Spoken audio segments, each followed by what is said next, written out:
嗨，大家好，我是小马。对，很久我没有拍影片了。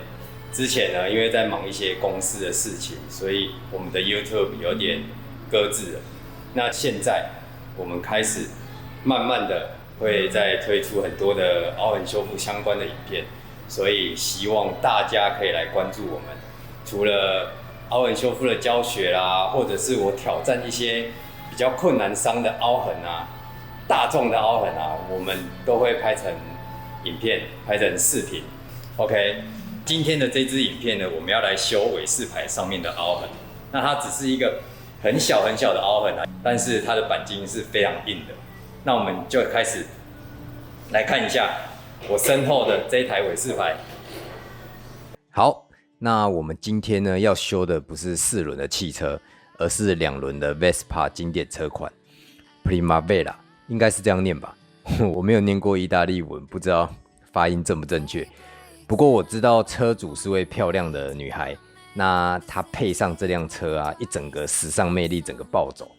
不过话说回来 ，Vespa 通常都是主打它有坚硬无比的钢制车体，所以它的车体钣金啊，一般都比汽车厚上1-2倍以上，凹痕修复的难度啊，也相对的会比较高。那今天的主角啊，它的凹痕有2个，第一个它的凹痕位于那个车体上面，然后是直接打在非常立体的流线上，这个位置啊，可想而知绝对是非常硬的，因为这个线啊，它真的蛮立体的，比较难去雕刻，所以我们需要刚性好一点的工具。再来第2个凹痕在车头的钣金上，也刚好打在零线上面。但是这边的零线啊，它没有刚刚车身的那个凹痕的地方还要立体，所以钣金应该会相对的好修。只是这个位置啊，它整条的零线都塌陷了，所以我们必须要重新雕刻。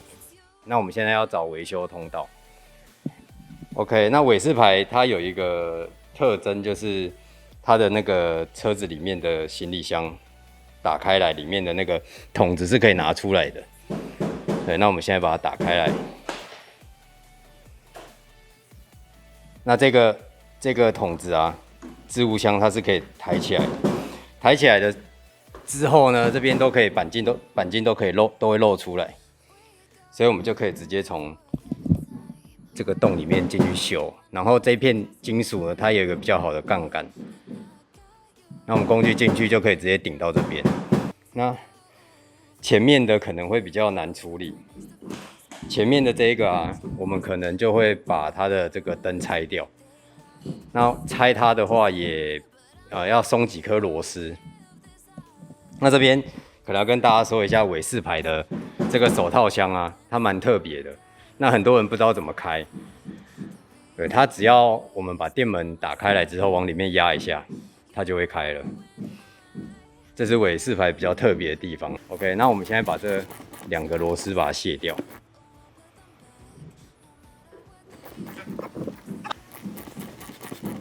把这个卸掉了之后啊，里面它就会有那个小灯的螺丝，不是这个黑色的螺丝，那个小灯的螺丝在上面这边，那边有个黑色的，对，那颗右上角那颗黑色的螺丝。因为那颗螺丝有点难拆，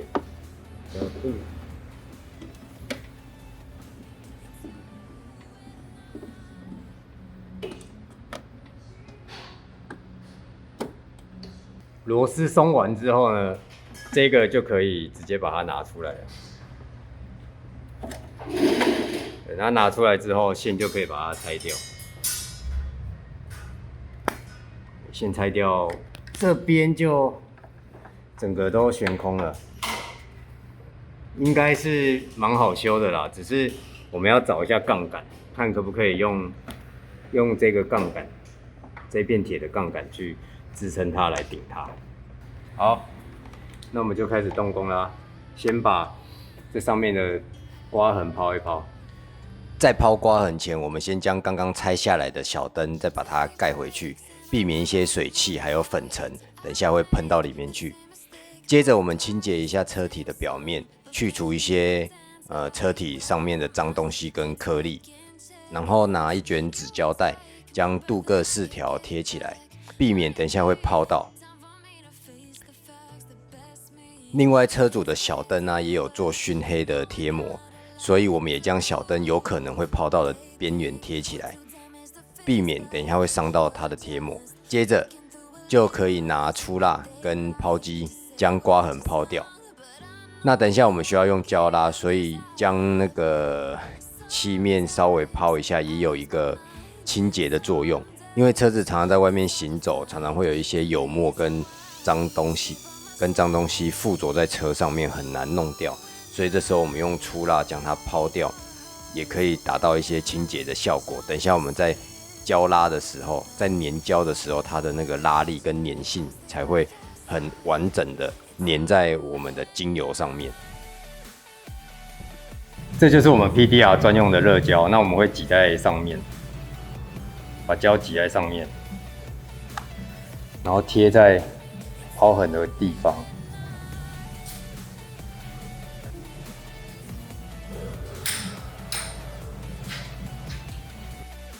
这边我会选择夹拉器的原因呢，是因为机车它的重量不足，很轻，所以如果我用滑锤硬拉的话，很容易会拉动机车，会移动机车。因为大家都知道 PDR 的专用胶其实是很黏的。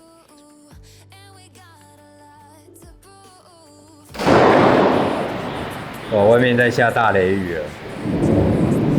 对啊，这边有一条线，它是它原本的车身线条。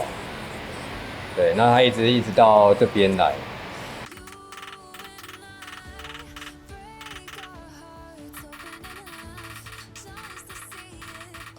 好，那我现在已经帮他的车子做好保护措施了，那我们就继续施工了，拿工具进去。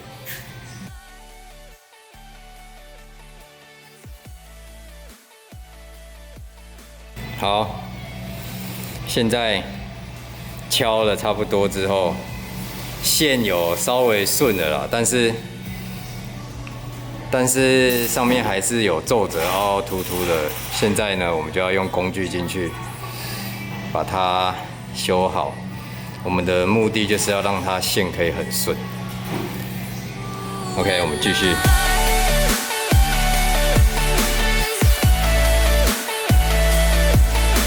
在录这个影片的时候那时候是戴着口罩的，所以大家可以听得到我在讲话的时候，有时候会吸很大一口气，然后才开始讲话。对，那时候是因为戴着口罩，可能那时候氧气吸得不太够，所以都会吸得很大口。OK， 修完了，我们来看一下。我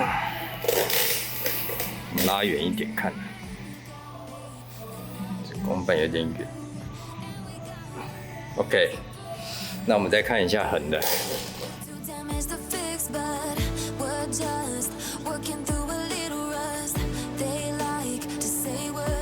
好，我们来看自然光。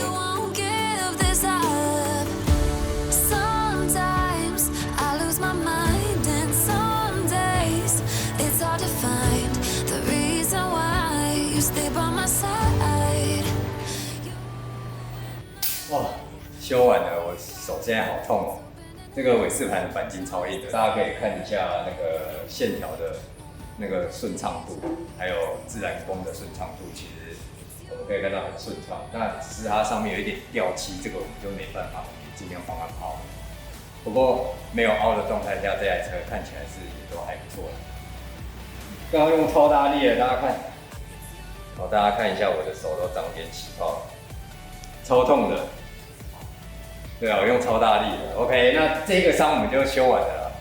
它其实很小不难，但是主要是这个钣金真的是太硬了，我们必须要找到合适的支点跟工具，才有办法把它修好。这就是它最主要、最要注意的一个重点。OK， 那我们就继续前进去下面那个凹痕，那个凹痕会更难修，因为它更硬。不过它有一个很好的支点，一个内层板在里面。所以 ，Go！ 好啊，那个拉头，我们现在要挑一个适合它的拉头。那这个拉头可能要中间会有一个弧面的，像这个。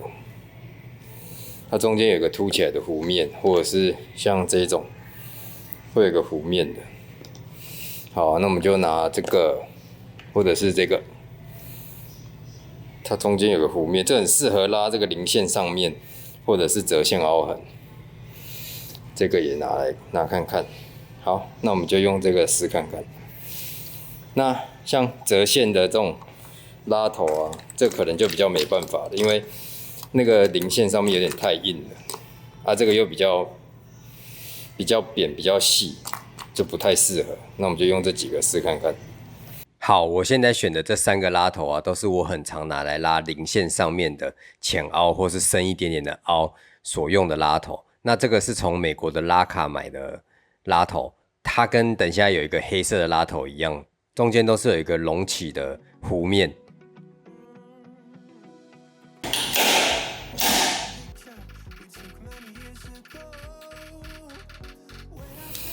好，现在上面的都好了，我们现在要来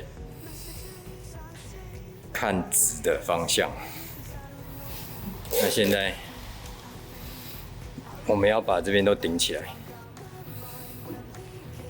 那我们就这个方向顶。那个伤啊，我现在这样子修，手有点 K， 所以我现在决定要把椅子拆掉。我刚刚这样子修会 K 到这个，所以我把它拆掉。阿杰，麻烦你了，谢谢。没问题。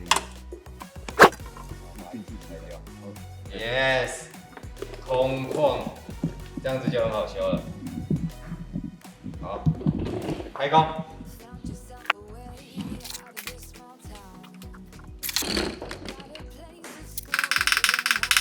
换一个比较硬的敲头。好，现在我蹲下来看。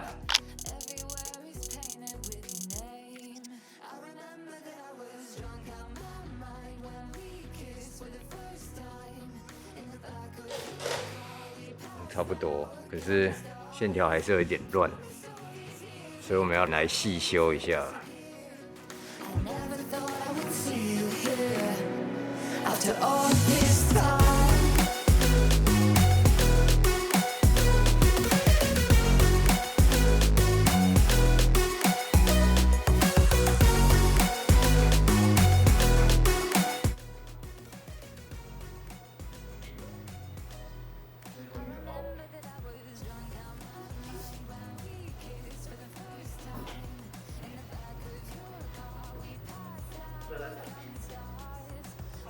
好 ，OK， 我们来看一下凹痕